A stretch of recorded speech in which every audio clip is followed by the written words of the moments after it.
коммуникациялар қызметі алаңында көші-қон мәселелері және шетелдік азаматтарға арналған туристік карталар тақырыбында баспасөз конференциясы ұйымдастырылып отыр. Добрый день, уважаемые коллеги. Тема сегодняшней пресс-конференции – вопросы миграции и туристические карты для иностранных граждан. Спикерлермен таныстырып өтейін. Хасенов Руслан Бақытқанұлы, Шығыс Қазақстан облысы полиция департаментінің көші-қон қызметі бөлімінің бастығы, полиция подполковнигі, Тұрдыбаев Ернар Мұратқалиұлы, Шығыс Қазақстан облысы полиция департаментінің көші-қон қызметі бөлімінің инспекторы. Руслан Бақытқанұлы, сөз кезегі өзіңізде. Рахмет. Қайырлы күн. Бүгінгі біздің сыртқы және ішкі көші-қон мәселесі полиция қызметінің басым бағыттарының бірі болып есептеледі. Белгілі болғандай, қазіргі таңда елімізде 30 тәулікке дейін шетелден келген азаматтар тіркеуден босатылған. Негізгі жауапкершілікті қабылдаушы тараптарға жүктеп отырмыз. Осымен байланысты бұрын шетелдіктер келіп көші-қон бөлімдеріне тіркеуге жүгінетін болса, қазір ол шетел азаматтары 30 күн тіркеусіз Қазақстан аумағында емін-еркін жүре беруіне болады. Ал қабылдаушы тарап 3 күн мерзім уақытында, жұмыс уақытында көші-қон бөлімшелеріне немесе электрондық визалық портал арқылы ол келген шетелдіктер туралы мәліметтерін қалдыруға болады. Бұл Қазақстанға визасыз 30 күнге дейін 85 мемлекетке рұқсат берілген. Қос мемлекеттер арасында келісімдер жасалғанына байланысты 30 күн жаңағы тіркеуден босатылып отыр. Қазіргі таңда туристердің қауіпсіздігін қамтамасыз ету және елімізде келген шетелдіктерге құқықтық қорғауды қамтамасыз ету, арттыру бағытында келген туристерге QR коды бар біздің туристік карталар жаңадан шығарып отырмыз. Сол карта арқылы бізге келгенде елімізде бағдар алу үшін қолдана алады. Бұны біз жаңағы аэропорттарда және өткізу тексеру пункттерінде тапсырамыз. Бұның ішінде қосымша біздің Қазақстан аумағында байланыс қызметін көрсететін операторлар сим картасы бар.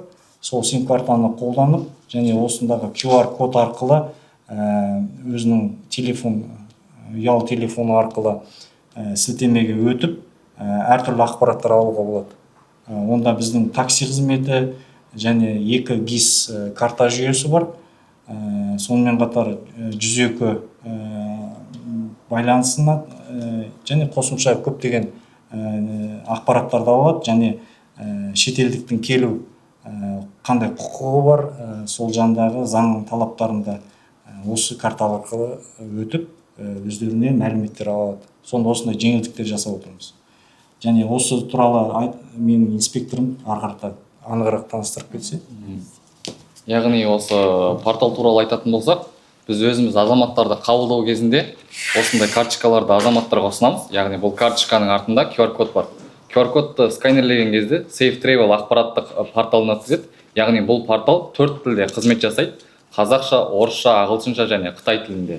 Яғни азаматтарға осы көші-қон саласы болсын және Қазақстанда болу қағидалары, сол туралы мәселелерге байланысты сол туралы мәселелерге байланысты ақпарат көрсетілген ол жерде. Яғни егер шетелден алғаш рет келген азамат өзінің қайда барарын білмейтін болса, ол жерде мысалы қала карталары орналастырылған. Яғни сол картаға кіру арқылы осы қаладағы қонақ үйлерді көре алады. Сондай-ақ такси қызметтері көрсетілген. Яғни Қазақстан аумағында қандай такси қызметтері жұмыс жасайды, сол туралы ақпараттар көрсетілген. Сондай-ақ егерде шетел азаматтары қандай да бір қиын жағдайға тап болған жағдайда SOS батырмасы көрсетілген. Яғни ол электронды түрде SOS кнопкасын басатын болса, онда бірнеше бөлімдер көрсетіледі. Яғни 102 қызмет бөлімі, сондай-ақ жедел жәрдем керек болатын болса 103, сондай-ақ егер туристер таулы аймақтарда адасып қалып немесе бір қатер төнген жағдайда 102 қызметтер көрсетілген. Сондай-ақ алғашқы көмек келгенге дейін оларға қандай өзін қалай ұстау керектігі туралы ақпараттар көрсетілген, яғни алгоритмдер, нақты іс-әрекеттерінің алгоритмі көрсетілген. Сондай-ақ және бөлім бастығы Руслан Бақытханұлы атап өткендей, біз осы карточкаларды сим-карта түрінде де ішкі істер министрлігі шығарған, яғни осындай сим-карта арнайы жасалған, яғни осы сим-картаның артында да QR-код көрсетілген, яғни осы QR-кодты өтетін болса, осы SafeTravel ақпараттық порталына сілтеме жасап өткізеді. Біз осы Қазақстанға келген шетел азаматтарына осы шекара бекеттерінде және әуежайларда осыны ұсынамыз. Міндетті емес, бірақ ұсынамыз. Бізде осындай туристерге арналған, шетел азаматтарына арналған турист карталар шығарылған, яғни осы жерде сіздерге осындай көмектер көрсетілген деп түсіндіру жұмыстарын жүргіземіз.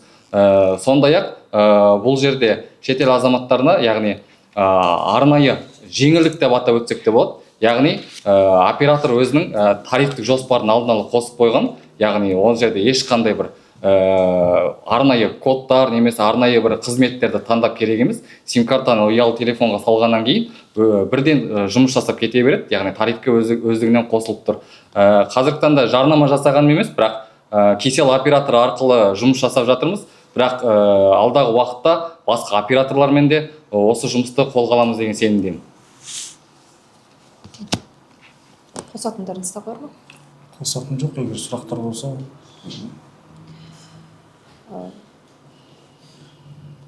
Әріптестер, сұрақ-жауапқа көшпес бұрын еске сала кетейін, брифинг өңірлік коммуникациялар қызметінің Инстаграмдағы парақшасында тікелей эфирде көрсетіліп жатыр.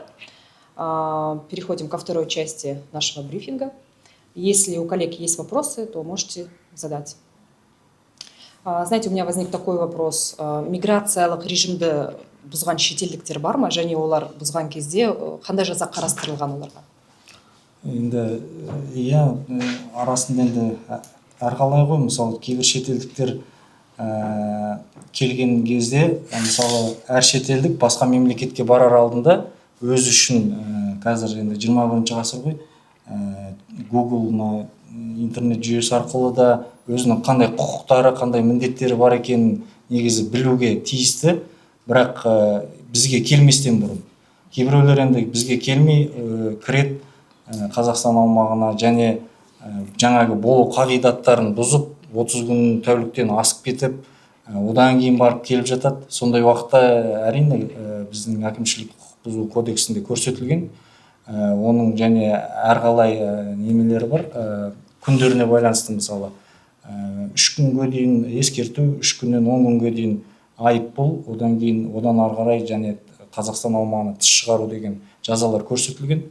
Енді әркімнің несі әрқалай ғой, бар, ондай құқық бұзушылықтар бар. Оларға енді заң жүзінде біз шаралар қолданудамыз. Ал қай елден көбірек келеді туристер? Сіз айта алатын шығарсыз? Енді көбінесе бізге қазір Ресей мемлекеті жақын болғаннан кейін бізге Ресей мемлекетінен келеді. Қазіргі таңда осы Шығыс Қазақстан аумағында 8700 уақытша шетелдік өткен аумағымызға. Енді оның ішінде СНГ-дан көп, бұрынғы СНГ дейміз ғой, мемлекетінен ең негізгі сол мемлекеттерден келеді бізге. Рахмет. Әріптестер, басқа сұрақтар жоқ болса, брифингті тәмамдаймыз. Сау болыңыз.